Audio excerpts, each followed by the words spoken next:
ఈ విషయం మీద మాట్లాడడానికి అవకాశం ఇచ్చిన చైర్మన్ గారికి నమస్కారాలతో, ఇది కొంచెం సంక్లిష్టమైన విషయము, అట్లని న్యాయం కూడా. ఈ భారతీయ అంటే ఎక్కువ సమయం తీసుకుని, కానీ చాలా ఇది భారత సమాజంలో అశేషమైన మెజార్టీ ప్రజల లేకుంటే అట్టడుగున ఉన్న ఈ శ్రేణులకు సంబంధించిన ఈ విభజన అనేది, దీని వెనుక 3000 సంవత్సరాల నాటి వర్ణ వ్యవస్థ, దాని అసమానత నిచ్చెన మెట్ల వ్యవస్థ యొక్క దుష్పరిణామ ఫలితంగా ఈ దేశంలో వృత్తులు ఘనీభవించి శ్రమను కొందరు కొన్ని పనులు చేయాలని దానివల్ల వచ్చిన దాని ఫలితం చిలికి తరాల కొద్దొచ్చి రిజర్వేషన్లు అనే హక్కు సాధించి అంబేద్కర్ ఇచ్చిన తర్వాత దళితులలో అటు ఉత్తర భారతదేశంలో మొదట వాల్మీకులు చమార్లకు వ్యతిరేకంగా, అంటే ఇక్కడ మాదిగలకు సమానమైన చమార్లకు వ్యతిరేకంగా మొదలైంది ఆ ఉద్యమం. అప్పుడు అక్కడ చమార్లు దాన్ని వ్యతిరేకించారు. ఇక్కడ రిజర్వేషన్ అప్పుడు దాంట్లో కొన్ని సదాలక్ష్మి కానీ ఆ రోజుల్లో, అయితే మహేంద్రనాథ్ లాంటి పెద్ద ఆయన ఏంటంటే ఆ రోజుల్లో మాదిగలకు అవకాశాలు తక్కువ ఉన్నట్టు ఒక మాట అనేది ప్రత్యక్షంగా చాలామంది తెలుసు ఆయన దగ్గర. మాల ఎవరికి తక్కువ, మాదిగలకి తెలివేందుకు తక్కువ ఉంటుంది, మాదిగలు ఎందుకు వెనుకబడతారు, ఇది కరెక్ట్ కాదని యూనిటీ కోరుకున్నారు. మాదిగల్లో కూడా ఆ రోజు ఉన్నారు. భాగ్యరెడ్డి ఓనమ కానీ, అరిగ రామస్వామి కానీ, నాగయ్య లాంటి వాళ్ళు మొదలుకొని జేబిరాజు లాంటి వాళ్ళకు చాలామంది ఈ సమాజం ముందుకు రానికే పనిచేసినారు. అది వివరాల్లోకి పోను. కానీ ఒరిగి, ఎందుకంటే చాలా పాలకులు ఎవరైతే ఉన్నారో ఏ పార్టీ అయినా సరే ఈ విషయంలో ఆయా సమూహాల నుంచి ఆవేశం రావటం, వాళ్ళు దీనిపైన ఆవేదనతో మాట్లాడడం బాగుంది. కానీ ఈ వ్యవస్థ ఇంతకాలం జరుగుతూ ఉన్న ఈ అసమానత్వాన్ని, కులాన్ని, మేము ఛాయ తాగితే గ్లాసులు మైలబడిపోతాయంట, మేము మొక్కితే దేవుడు మహిమగోలు పోతాయంట, మేము గుళ్ళె కడుగు పెడితే గుడినే వెలివేస్తారంట, గాలి వీల్చి వదులుతున్నాము గాలిని కూడా వెలివేస్తారా, వెలిగే పొద్దుల తిరుగుతున్నాము పొద్దును కూడా వద్దంటారని అడిగిన ప్రశ్నలకు ఇన్నేళ్ల నుంచి కూడా సమానం చేయకుండా, కొంచెం నేను ఎక్కువ టైం తీసుకున్నాను, చాలా ఆవేదనతో మాట్లాడుతున్నాను. చుండూరులో 9-10 మందిని బలిదానం చేసి రక్త క్షేత్రాలు జరిగితే ఇదే న్యాయ వ్యవస్థలో ఇంతవరకు వాళ్ళని ఎవరు చంపిన తెలియదు. లక్ష్మీపేటలో ఏమి జరిగింది తెలియదు. కారంచేడులో ఇప్పటివరకు ఏం జరిగింది తెలియదు. న్యాయ వ్యవస్థ పట్ల కూడా మాకు గౌరవం ఉంది, అత్యున్నత న్యాయస్థానం. పైగా జస్టిస్ చంద్రచూడ్ లాంటి మహానుభావులు, ఎందుకంటే వాళ్ళ నాన్నగారు సీనియర్ చంద్రచూడు, వీళ్ళంతా కృష్ణయ్యరు, లేకుంటే భగవతి, చిన్నపరెడ్డి, ఆ పరంపరలో నుంచి వచ్చిన ఒక ప్రగతిశీల అభ్యుదయ భావాలున్న న్యాయమూర్తిని ప్రజలు గౌరవిస్తున్నారు. ఈ సందర్భంగా మాట్లాడుతూ ఈ ఇంతకాలం ఉన్నదాన్ని రాష్ట్రాలకున్న చేసుకోవచ్చని చెప్పే దగ్గర ఈ వర్గీకరణ చేసే సందర్భంలో ఈ ఉద్యమం రావడానికి కారణం ఏంటంటే ఈ వర్ణ వ్యవస్థ సృష్టి అసమానతలో కొందరికి కొంత అవకాశాలు, అంటే చరిత్రలోనే 3000 సంవత్సరాల నుంచి వీళ్ళ మధ్యలో మాదిగల మధ్య విభేదాలు ఉన్నాయి. ఇప్పుడు మాలలు కూడా బాధపడవచ్చు. కానీ పద్మనాయకుల యొక్క సింగభూపాలునికి రేచల్ర రుద్రుడు సమానమై లేకుంటే బ్రహ్మనాయుడికి కన్నమదాసులుండి ఆ రోజుల నుంచి కూడా వీళ్ళ మధ్య శైవ వైష్ణవ తేడాలు ఉన్నాయి. మాదిగల మధ్య తేడాలు ఉన్నాయి, వృత్తుల్లో తేడాలు ఉన్నాయి. కనుక కొంత అవకాశం శైవమేమో మొత్తం రెబలుగా ఉంటుంది, వైష్ణవేమో వ్యావహారిక సత్యము, తిరునామాలు, చక్రాంకితాలు, పట్టు పీతాంబరాలు, కర్ణకుమక ఇట్లాంటి జీవిత సత్యం వల్ల బాగా మాలలను కొంచెం దగ్గర తీసుకొని జిటప్రోలు సంస్థానం లాంటి సంస్థానంలో 300 ఎకరాలు మాల సంజనకు ఇచ్చినారు ఆ రోజుల్లో. అంటే ఇవన్నీ చరిత్రలకు పోనా అట్లా మాలలకు కొంత అవకాశం ఇచ్చినారు వైష్ణవ సంస్థానాలు, వైష్ణవ ప్రభువులు. కనుక మాలలు కొంచెం ఒక మెట్టు ముందున్నది వాస్తవం, అది పై మెట్లో. కానీ ఆ తర్వాత నిజాం వచ్చిన తర్వాత మాదిగలకు కూడా అంతే సపోర్ట్ ఇచ్చినారు. వరంగల్ జిల్లా లాంటి ప్రాంతంలో ఇప్పుడు ఈ ఉద్యమంలో ప్రధానమంత్రి కృపాకరు అని మాట్లాడతాడు, మంచి కవి రచయిత. వారి సాచరి జూపాక సుభద్ర, వాళ్ళకి 30 ఎకరాల భూములు ఉంటాయి. మాదిగల మధ్య కూడా తెలంగాణలో మాదిగలకు చాలా చోట్ల భూములు ఉంటాయి. మాలని తెలంగాణలో చాలా వెనుకబాటు.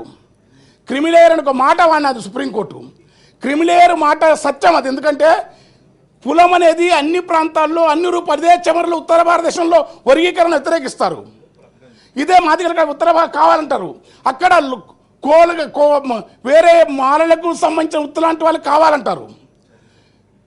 దక్షిణ భారతదేశంలో కేరళలో మాలలు కావాలంటే వీళ్ళొద్దానికి పరిస్థితి అట్లా ఉండాలి. అందుకని వీటి వివరాలకు కూడా ఈ సమానత్వాన్ని, వీళ్ళిద్దరి మధ్య ఉన్న ఘర్షణను ఇంతకాలం ఆస్తులలో, సంపదలో, పరిశ్రమల్లో, క్యాపిటలిజంలో, ఏ దాంట్లో రాజకీయ పార్టీ పదవులలో సమానమైన జనాభా ప్రాతిపదిక వాటా కావాలన్న ప్రజాస్వామిక సూత్రాన్ని విస్మరించిన పాలక పార్లమెంటరీ రాజకీయ పార్టీలన్నీ ఒక్క మాలల విషయం వచ్చే వరకు అద్భుతంగా అవతల త్యాగాన్ని ప్రస్తుతిస్తున్నాయి. అది వామపక్షాల నారాయణ మొదలుకొని అది వాస్తవంగా మందకృష్ణ అనటం న్యాయం. అది ఎందుకంటే మందకృష్ణ ఈ ఉద్యమాన్ని శాంతియుతంగా నడిపినందుకు ఈ వేదిక తరపున అతనికి నిజంగా చెప్తున్నాం. కానీ పాలక పార్టీలు ఏవైతున్నావో ఈ ఉద్యమానికి ఇక్కడి మంత్రులు కానీ గతం కానీ వీళ్ళందరూ చాలా అనుభూతిగా చెప్తున్నారు. ఒక పీడిత కులాల మధ్యలో సమస్య వచ్చినప్పుడు, బాధామయంగా ఉన్నప్పుడు ఇది ఎందుకు జరిగింది? ఈ ఉద్యమాన్ని మొత్తం ప్రజా ఉద్యమం నడిపే వెనుక ఏ శక్తులని ఆ రోజు వర్గీకరణ ఉద్యమానికి బలంగా అప్పటి ముఖ్యమంత్రి ఎన్ని రకాల సహాయ సహకారాలు ఇచ్చినాడో తెలియని విషయం కాదది. నేను పేర్లు ప్రస్తావించను. అదే సందర్భంలో వర్గీకరణ అయిపోయింది, సంతోషంగా ఉన్నారు. మాలలు సపోర్ట్ చేసినప్పుడు ABCD అని రామచంద్రరాజు గారు ప్రతిపాదనల మేరకు రెల్లి కులం అది తక్కువ ఉండదు 1%. ఆది ఆంధ్ర మాలలు తమను మాలలంటే బాగుండదు, మేము ఇదే మూలవాసనం ఆదివాసులు ఆది జాతి కనుక ఆది ఆంధ్రని పెట్టుకుంటే వాళ్ళు తూర్పు గోదావరి, పశ్చిమ గోదావరి, ఉత్తరాంధ్రలో దాదాపు మెజార్టీ జనాభా మాలట్ల మార్చితే వాళ్ళకు 1%, B 7%, C 6%, తర్వాత ఇతర ఉపకులాలకు 1%. ఈ 15%లో ఏ కులం చాలా కాలం దూరం కనుక లేకపోతే Bకి రావచ్చు. 7, 8 మధ్యలో ఉన్న Cకి రాదు, మళ్ళీ Dకి వస్తుంది. D లేకపోతే మళ్ళీ 9%. పివి రావు గారు ఏం చేసినంటే ఇది విభజనకు వ్యతిరేకం కాదు, మేము కోర్టుకు అయింది కూడా చిన్నయ్య గారు కానీ అది కానీ మాలలంతా అనేక పోరాటాల్లో ఇక్కడ దున్నేవానికి భూమి మొదలుకొని ప్రజాస్వామిక ఉద్యమాలలో అనేక మంది ప్రాణ బలిదానం చేసిన వాళ్ళలో మీరు లెక్కలు తీస్తే చరిత్ర పడుగుతా మాలల పోరాట చరిత్ర ఉంటుంది. తామే కాకుండా ఇతరులను బతకనిచ్చే మహోన్నతమైన వారసత్వ విలువలకు సంబంధించిన నటరాజం, పెద్దిశంకర్ మొదలుకొని మహోన్నతమైన మీరు ఇవాళ కీర్తిస్తున్న మహాప్రజాయుద్ధం యొక్క గద్దర్, కత్తి పద్మరావు, శివసాగర్, జేబీ రాజు ఎవరైనా సరే మాలలందరూ కూడా ప్రజాస్వామిక ఉద్యమాలకు బాసటగా నిలబడ్డారు. ఈ ఉద్యమాన్ని కూడా మాలలు అట్లా సంతకం పెట్టినదో ఇక్కడ శాసనమండలి సభ్యునిగా మేము ముందున్న నేను కూడా వర్గీకరణకు జేబీ గౌతమ్, పద్మారావు గారు, జేబీ రాజు గారు, శివసాగర్ ఇలా మేమందరం ఆ రోజుల ఉద్యమానికి సపోర్ట్ చేసినాం. కానీ మాల ప్రజలు అడుగుతున్నాడు, 12 ఏళ్లకు కూలి ఎక్కువ వేస్తారని పైటేసుకొని కూలిపోయే మా చెల్లెళ్ళ బాధ నీకు తెలుస్తలేదా? వాళ్ళ వర్గీకరణ అయితే సపోర్ట్ చేస్తున్నాడు. మమ్మల్ని అడిగినప్పుడు మన బాధతో పాటు వాళ్ళ బాధని సపోర్ట్ చేస్తాం. కానీ అయితే మరి గ్రూపుల పద్ధతి ఏంది? జనాభా లేదని చెప్తారు. ఒక్క నేత కాని కమ్యూనిటీ మాలల వృత్తి మగ్గం, మా ముత్తాత కూడా మగ్గాలు వేసేది, తాత కూడా నిలిచినాడు. ఒక్క నేత కాని కమ్యూనిటీ 12-11 లక్షలు ఉంటారు, అది మాలని చెప్పరు. చాలా చోట్ల మన్య పని భూమి ఉన్నందుకు మన్యం అంటే మన్య పనులు అని చెప్పుకుంటారు, అది మాలని చెప్పరు, అది మాల ఉపకులంగా చెప్తారు. తెలియక తీసుకున్నారు. బేగరి వృత్తి కాటి కాపరి ఆ రోజు బ్రాహ్మణులు హింసిస్తుంటే సత్య హరిశ్చంద్రునికి బాసలాడి కొన్న కమ్యూనిటీ వీరభావుడే మాల కదా, బేగరి ఉంటుంది ఆ బేగరి మాల అని చెప్పరు. ఇట్లా మొత్తం ఉపకులాలు లెక్క తీసేసి మాలలు 2011 సెన్సస్ ప్రకారం 25 లక్షలు అంటారు. కానీ ఇప్పుడు దళిత సమాజం ఇద్దరిలో కూడా ఆదర్శనీయంగా కొంత వాయిస్ను బలంగా అంబేద్కర్ వాదాన్ని, కాన్సరాం వాదాన్ని, ఒక ప్రజాస్వామిక దృక్పథం ఇస్తున్న ఒక మేధావి విశారదం చెప్పినాడు. మాలలు 30 లక్షలు, మాదిగలు 40 లక్షలు తెలంగాణలో చెప్పి. ఇది నా మాట కాదు, నేనంటే ఎందుకంటే మాల ఏ సమూహం ఏ కులం అని వెతుకుతారు ఈ దేశంలో. కనుక మాలల జనాభా ప్రకారం వర్గీకరణకి ఎవరికి తెలంగాణకు వచ్చే వరకు ఇక్కడ వర్గీకరణ ప్రకారం మాలలు వెనుకబడ్డారు. మాలల క్రిమిలేయర్ ప్రకారం ప్రియాట్లో ఉండాలా, మాకు రిజర్వేషన్ నా వరకు నేనేందంటే మాలలు ఒప్పుకుంటారా మాదిగలు ఒప్పుకుంటారా లేదు, క్రిమిలేయర్ ప్రకారం ఎదిగిన సెక్షన్లకు రిజర్వేషన్ అందాలంటే మాలలకు ఏవైతుందో ఇక్కడ తెలంగాణలో ఏ లెక్కలను చేయండి, భూమి, ఉద్యోగాలు, కార్పొరేషన్ లోన్లు అన్ని విధాల కనుక వాళ్ళు క్రిమిలేయర్లో మొదటి స్థానంలో ఉండాలి. చేస్తాం, చట్టం చేస్తాం, ఆర్డినెన్స్ ఇస్తాం, అంత ఉత్సాహం మీకెందుకో, అంత ఆసక్తి మీకెందుకో? తరాల కొద్ది మా వేంపెంటను కలిసినప్పుడు, మా గూడాలు కలిసినప్పుడు అనేక ప్రాంతాల్లో తెలంగాణలో దళితుల మీద దాడులు జరుపుతాము, మౌనంగా ఉన్న మీకు ఇంత ఆనందం ఎందుకో? మాకంటే అన్ని రాజకీయ పార్టీలు మనవాదంతో కూడిన ఈ దేశంలో, అసమానతల లోకంలో మనుషులను మనిషి కాదుని వ్యవస్థలో ఒక సాటి పీడిత కులం పట్ల ఏ కోన్ముఖంగా దాడి జరిగినట్టుగా మాదిగలు అంటాం న్యాయం అది, ఎందుకంటే వాళ్ళు ఇచ్చిన ఆ ఉద్యోగాలు కల్పనలు. కానీ ఎంత ఆసక్తి ఆర్డినెన్స్ సెంటర్ వేస్తాం తేండి ఎవడతాడు, కానీ తెచ్చే ముందు మా జనాభా ప్రకారం మా లెక్కలు మేము తెలుసాల్సిన అవసరం ఉంది. మేము ఈ సమాజంలో మా వాటా ప్రకారం నాకు రావాలా. మీ రామచంద్రరాజు కమిషను, దానికి అప్పటి ముఖ్యమంత్రి, అక్కడి ఈ తెలంగాణ ప్రాంతం నుంచి ఒక మంత్రి, బ్యూరోక్రటిక్ అధికార వర్గం చేసిన కుట్రల ఫలితంగా మాలలకు 6% ఎవరి వాటా ప్రకారం జనాభా లెక్కలు ముందు నిష్పక్షపాతంగా తేల్చండి. ఆర్థిక సామాజిక అన్ని అంతరాలలో ఎవరు వెనుకబాటుంటే వాళ్లకు వాళ్ళ వాటా ప్రకారము క్రిమినల్లో ముందుంచండి. తర్వాత లేకపోతే వీళ్ళకి ఇస్తాం, వీళ్ళు లేకపోతే వాళ్ళకి ఇస్తాం, వాళ్ళు 9 తీసుకుంటాం వీళ్ళది. కనుక అది జరగకుండా జనాభా లెక్కలు, తర్వాత ఉషా మెహ్రా కమిషన్, తర్వాత అమరత్వం చెప్తుండ్రు. మాలలను గుర్రాల మీద వర్గీకరణకు వ్యతిరేకంగా ఏ సమాజం అయినా సరే ఆకలి ఉన్నవాడు మా ఇంత డెమోక్రటిక్గా ఆలోచించలేరు. పేదరికం దుఃఖం ఉన్న వాళ్ళ అమాయక ప్రజలు వాళ్ళు పోతే గుర్రాలతో తొక్కించి చంపేసిన దాని మీద ఒక్కరూ కన్నీళ్ళే గార్చరు, ఒక్కరు ప్రస్తావించరు. ఇప్పటికీ ఎంతమంది బాధపడ్డారు. ఇదే పాలక పార్టీలు తెలంగాణ వచ్చిన తర్వాత ఒక దళితుని గుద్ది సంపితే కూడా ఎవరు పాకెట్ పెట్టుకోరు. కానీ మా విషయం వచ్చే వరకు మా మధ్యలో ఈ సమస్యను పెంచాలనే పద్ధతి కాకుండా ప్రజాస్వామికంగా నేను విజ్ఞప్తి చేస్తున్నట్టే అటు మాలలకు కూడా మన వాట ఎవరి దజాదాక్షిణాలకు ఎవరి సొమ్మును ఎవరు గుంజుకొని ఎత్తనవలసిన అవసరం మనకు లేదు.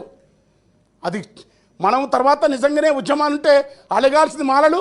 ఈ రాజకీయ పార్టీలో మన వాటా ప్రకారం, మాదిగల వాటా ప్రకారం ఉమ్మడిగా మనకు రావాల్సిన వాటాను లాగే ఉద్యమాన్ని తీసుకోవాలా. ఈ దేశంలో భూములై పలుగురాళ్ళు ఎత్తిపోసి పాముల పుట్టలు తవ్వి పరికి కంపలరికి ముండ్ల దుక్కునేరి మన నెత్తురు పోసి భూములు సాగు చేస్తాయి. భూముల్లో వాటా ఇట్లా పరాయికరణను మనం తెలుసుకోవాల్సిన అవసరం ఉంది. ఇక్కడ మొత్తం ఈ సంపదను, ఈ పరిశ్రమని ప్రైవేటైజేషన్లో రిజర్వేషన్ పాలసీని తుంగలు దొక్కుతున్నప్పుడు వాటి కోసం ప్రైవేటు భాగస్వామ్యంలో కూడా రిజర్వేషన్ రావాలని మారలు పోరాడాలి. మాదిగలకు వ్యతిరేకంగా పోరాడితే అది తప్పుడు సంకేతాలు పోయి ఈ దేశంలోని పాలకవర్గ సంపద పెట్టుబడి చేతుల్లో ఉన్న స్వార్థపూరితమైన నాయకులకు ఒక వత్తాసును, ఒక ఆయుధాన్ని మనమై మన వ్యతిరేకంగా ఒక ఆయుధాన్ని ఇచ్చినట్టు అవుతుంది. కనుక మాలల నిగ్రహంతో వివరించాలా, మాదిగలకు జరిగే మేలును అంగీకరించాలా. పోతే 2 కొలువులు. అదృష్టవశాత్తు గత ప్రభుత్వం మన చైతన్యం వల్ల ఇవాళ ఉమ్మడి తెలుగు రాష్ట్రాల్లో సంపద ఉన్న వాళ్ళలో వివేక్ వెంకటస్వామి లాంటి ఒక పారిశ్రామికవేత్తను సంపన్నును సృష్టించగలిగినది. 4-5 సంపన్నుల్లో అట్లా మన కమ్యూనిటీ కానీ మాదిగలకు విజ్ఞప్తి చేసినట్టు, మాలలకు విజ్ఞప్తి చేసింటే అట్లా మీరు ఎదిగిన వాళ్ళు మీ సమాజానికి పనిచేయాల్సిన అవసరం ఉంది. మాదిగలకు వచ్చేది తీసుకోవాలా, కంపల్సరీ ఇవ్వాల్సిందే. ఈ బాధ కన్నా, ఈ అపోహల కన్నా, ఈ ఇద్దరి మధ్యన వైషమ్యాల కన్నా ఈ దళిత సమాజం అంతిమంగా మళ్ళీ వీళ్ళ దళిత సమాజానికి రావాల్సిన హక్కులు మాదిగలకు ఇస్తూనే మా జనాభా ప్రకారం మాకు ఇవ్వాల. ముందు జనాభా లెక్కలు తెలుసండి. మన్నెపోళ్ళు, మాలోళ్ళు, వలేదాసరి, బ్యాగరి, మాలమాస్ట్రి ఇలాంటి కులాలన్నీ ఏవైతున్నావో మాల ఒప్పుకున్న నేత కానీ మా లెక్కలేస్తే మాల మాదిగల మధ్య నాకు తెలిసిన ప్రకారం ఒక్క 5% మాత్రమే జనాభా తేడా ఉంది. విశారదం లాంటి వాళ్ళు మంచి చెప్తున్నారు, కానీ కొందరు నాయకులు ఈ పార్టీలో ఉండి ఆ పార్టీలో కొన్ని వాళ్ళు మా దళితులు కూడా వాళ్ళు ఎంత ఉండే వాళ్ళు 12, మనం 12 ఉన్నాం, మొత్తం ఉండండి. ఇంకా మాకు రిజర్వేషన్ అనేది ఒక మనుషులను తమను తాము నిజంగా చెప్తున్నాం. కానీ దళితులు ఆత్మగౌరవంతో రేపు అంటే మేము రిజర్వేషన్, మేము బానిసలం, మేము అడుక్కుంటాం. కానీ కాదు, మేము మనుషులము. వీధిలో కొలువైన ఓముని ఒక్క దళితవాడ కదా అంబేద్కరు. నీ అంతరంగమే కరుణకు ఆలయం భయ్య అంబేద్కర హితకర భరత జాతి ఖ్యాతి నీవని అంబేద్కర్ వారసత్వంతో ఉంటే అంతిమంగా మనమే ఈ రిజర్వేషన్ అనే చిన్న ఉపశమనపు భిక్షాన్ని తీసేసి రాజ్యాధికారమే కాదు, మనం బతుకుతీతలను బతికి సమాజం కోసం పోవాలి. మా జనాభా ప్రకారం మాలల జనాభా చేయండి, నిష్పక్షపాతం చేయండి, నిష్పక్షంగా గ్రూపులు చేయండి. అప్పుడు న్యాయంగానే ఎమోషన్ అయ్యి మాకంటే మా మాదిగల కంటే మీరు ఎమోషన్ అయ్యి మీరు ఉద్యమాలకు తీర్మానాలు చేసి మీరు సపోర్ట్ కొడితే అది మా మీద వ్యతిరేకత మీ వ్యతిరేకత మేము విడిపోయిన ఆనందమా మాకు తెలుస్తలేదు. దయచేసి మీరు అర్చించాలని కోరుతూ థ్యాంక్ యూ. పెద్ద ఆయన నాకు ఇంతసేపు సమయం ఇచ్చినాడు. స్పీకర్ గారు, చైర్మన్ గారు వారికి నమస్కారం. ఆవేదన కూడా ఇదాలి కదా. అపెండిజీ